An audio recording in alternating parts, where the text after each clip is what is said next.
Now, head coach of Humble FC, Andrew Price, says the uncertainty surrounding the start of the 2020-2021 National Premier League is slowly burning the pockets of clubs.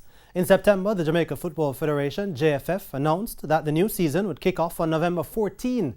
But a week past that failed projection, there is still no sign as to when the local football will return. With players being paid because of the resumption of training, Price says clubs are forced to deliver the bad news to their players. Stipend. It's not full pay, but we're giving them a monthly stipend because we understand that there are demands for their families and themselves, so we still give them a monthly stipend. They have to understand that, we are not getting anything from the new Premier League body, so what we have to do is give them what we can and try to bridge a gap for them.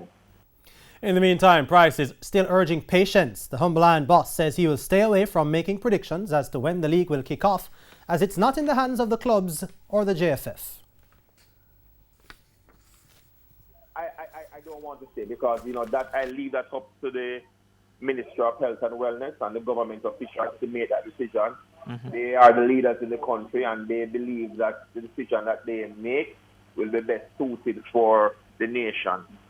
We are just getting ourselves ready in the event that once we are given the timeline when the league is going to start, we'll be ready to start. But we are not going to force or tell them when to start. They are the ones who have the medical knowledge and understanding of dealing with situations such as these, and we are willing to begin participating once they have said it.